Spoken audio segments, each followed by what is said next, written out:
Over the last 6 months or so, something incredible has started to happen in the gaming industry. After years of stagnation, overpriced disappointments, and broken promises from the biggest names in the business, the power is shifting.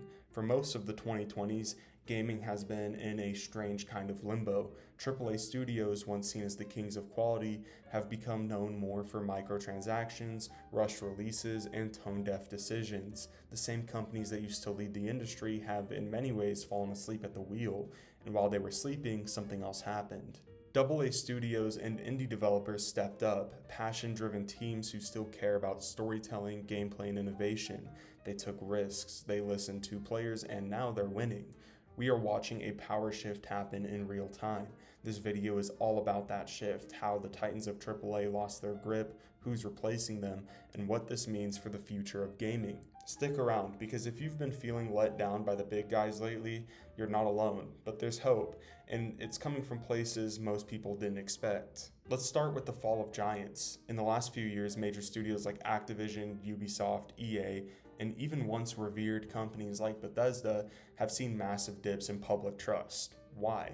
Well, let's go ahead and break it down. Big games like Starfield and Skull and Bones, for example, were released in a clearly unfinished state. Customers weren't just disappointed, they felt scammed. $70 price tags for glorified beta tests. And I could say the same thing about dozens of games, honestly. It's kind of an epidemic that has plagued the gaming industry in the 2020s. It's notorious for AAA games to release broken, unfinished games and then just patch it later while still charging you for full price. Number 2, predatory monetization. Battle passes, loot boxes, pre-orders, $30 cosmetics. AAA studios have become obsessed with recurring revenue, not quality.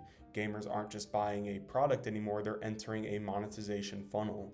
Number 3, live service fatigue. So many AAA games have pivoted to quote-unquote live service models, games that never end but also never feel complete. The result is burnout, frustration, a craving for games with beginning, a middle, and an end. And number 4 is just creative stagnation. Sequels, remakes, and safe bets. There's very little risk taking at the top. Players are noticing how formulaic everything feels. The soul of gaming is getting lost. And the consequences are showing. Sales are slowing, review scores are dropping, and more importantly, player loyalty is disappearing fast. When you think about who has taken the gaming world by storm recently, one name stands above the rest: Larian Studios. The release of Baldur's Gate 3 wasn't just a win, it was a seismic event in the industry. Here was a game with no microtransactions, no live service nonsense, no broken promises, just a complete polished masterpiece at launch. Larian did what few studios do anymore. They took their time. The game spent years in early access. Feedback was heard, bugs were fixed, systems were overhauled, and when the final game dropped, it felt like it was made with love, not profit margins. But it's bigger than just one title. Baldur's Gate 3 became a cultural moment. It won Game of the Year, and it dominated at nearly every major award show, and most importantly, it reignited faith in the industry. And here's the kicker: Larian isn't a AAA studio in the traditional sense. They're independent. They don't answer to a mega publisher. They built this empire on their terms, and that freedom, it's exactly what allowed them to create something this ambitious. But Larian is notable because it proved the following. You don't need a billion-dollar budget to make a great game. You need a vision, patience, and you need to respect the player. And the gaming community noticed. Another studio that stands tall in this new landscape is From Software. These are the minds behind Dark Souls, Bloodborne, Sekiro, and most recently Elden Ring, obviously, right? And Elden Ring Night Rain. From Software has become something rare, a prestige developer. Every game they release feels like an event, and not because of marketing hype, but because of earned reputation. You know it's going to be challenging, you know it's going to be deep, and you know it's going to respect your intelligence. Elden Ring in particular shattered expectations in 2022. Open world design that didn't hold your hand, deep lore without spoon feeding, zero microtransactions, and an expansion, Shadow of the Erdtree, that looks to raise the bar even higher. From Software isn't indie by any means, but they've never bowed to the worst AAA trends. They operate like a creative force first, not a cash machine, and in doing so, they've created a fiercely loyal fan base, one that trusts them in ways most AAA studios can only dream of. And with their dominance with titles like Elden Ring and the rising popularity in their games in general, they are overthrowing the AAA studios at the top. Now look, From Software isn't indie by any means. They are very much AAA, and they have been AAA for a long time, but they respect creativity, they take their time, and they put out quality, and because of that they have been able to gradually increase to the top of the game and surpass some of the dudes who try to do it fast. What Larian and From Software both prove is this: when you focus on the game itself, not the quarterly earnings, people notice. And it's important to note these two studios because yes, they are big, but they are big dogs who respect creativity, like I said before. And that's worth noting from these guys because these two studios in particular are going to be the forefront of the gaming industry moving forward, okay? These two companies are going to set the standard for what AAA gaming is going to reform into, and we'll talk about that next. Now, let's talk about what's arguably the most exciting part of the gaming landscape. And that's the middle tier, not AAA, not indie, but something in between. Studios operating with enough resources to polish their vision, but without the corporate chains that strangle creativity. Two recent standouts are Team Asobi and Sandfall Interactive. Last year in 2024, Team Asobi came back with the full-fledged Astrobot, and this game is incredible. It was a love letter to platformers and PlayStation history, and that's something that is pretty rare for PlayStation just in general. This game won Game of the Year in 2024, and it was absolutely incredible.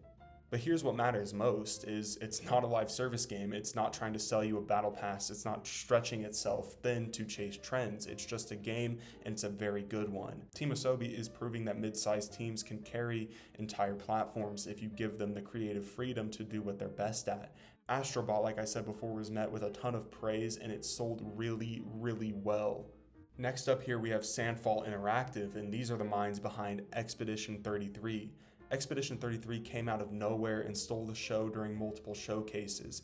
It's visually stunning, it blends deep combat with vibrant world building, and it has all the DNA of a game made by people who actually care about the craft. What makes Sandfall unique is how it's made up of ex-Ubisoft developers, people who left the AAA space because they were tired of the corporate grind and formulaic design.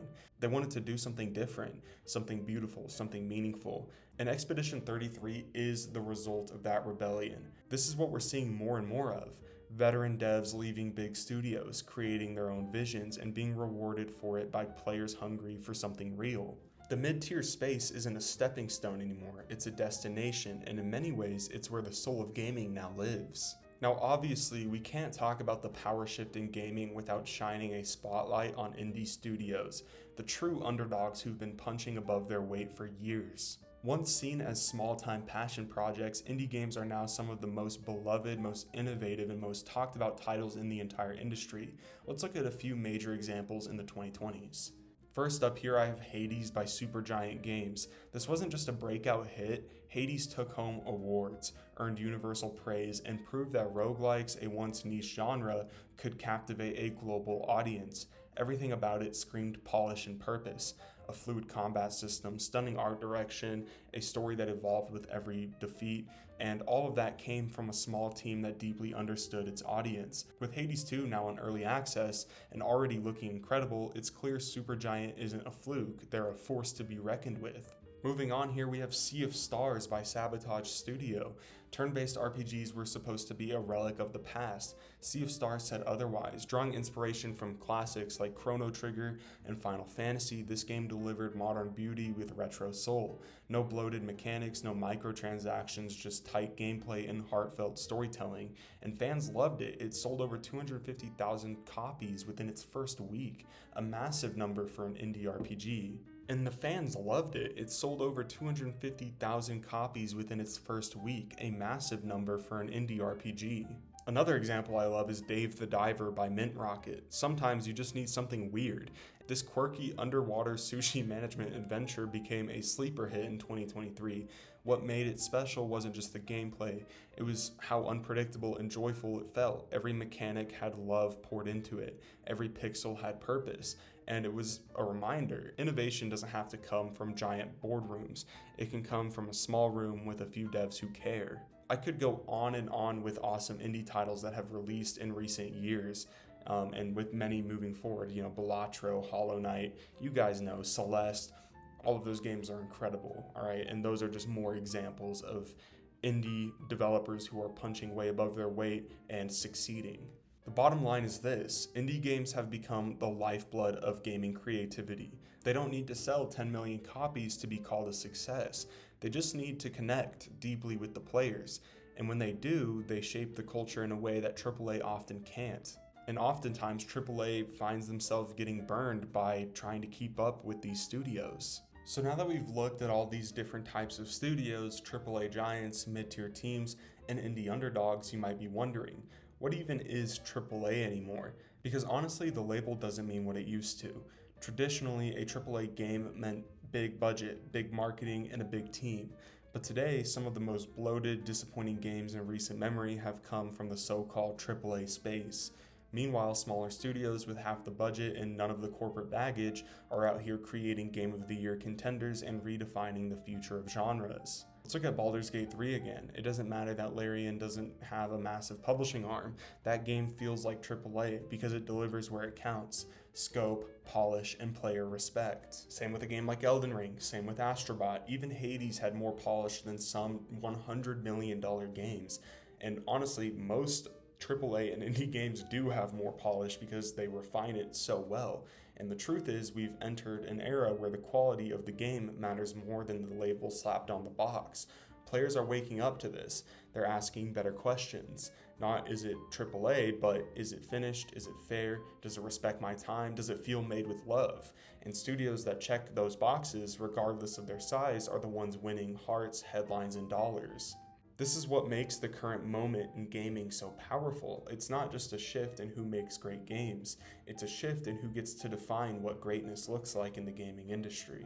So where does this leave us? We're standing at a turning point. For the last decade, gaming has felt like it was on autopilot. Big studios pumped out the same types of games. Players were told to accept delays, broken launches, and aggressive monetization as the new normal. But now the tide is turning. And not because executives changed course, not because the industry suddenly found its conscience. No, this shift happened because players stopped settling. We voted with our wallets, we boosted games made with passion, we stopped pre-ordering trash and started demanding better. Now we're in a place where the power is being redistributed, not centralized in the hands of a few mega corporations, but spread across a diverse range of creators, from global indie studios to mid-tier innovators to legacy developers who've never sold out. And that's very healthy, that's exciting, and that's hope right there, because when the balance of power shifts, creativity follows. When developers are free to take risks without chasing shareholders, we all win. And when smaller teams can create giant experiences, the industry becomes even richer. Over these past 6 months, and really the past few years, the gaming world has started to heal. It's still got problems, no doubt. There are still greedy publishers, still broken launches, still live service cash grabs, but something has changed. And that change is this: the throne is no longer reserved for AAA. Studios like Larian, From Software, Team Asobi, Sandfall, Supergiant, and countless others are showing us what the future of gaming could be. And honestly, it looks better than ever. So the next time you're scrolling through your backlog or wondering what to play next, don't just look at the biggest logo or the flashiest trailer. Look at who made it, look at how they made it, and most importantly, look at whether it was made with you in mind. Because in this new era of gaming, that's what really matters. Thanks for watching. If you enjoyed this breakdown, leave a comment about your favorite indie or AA game from the past year. And don't forget to like and subscribe. More deep dives are coming soon. Until next time, keep playing smart.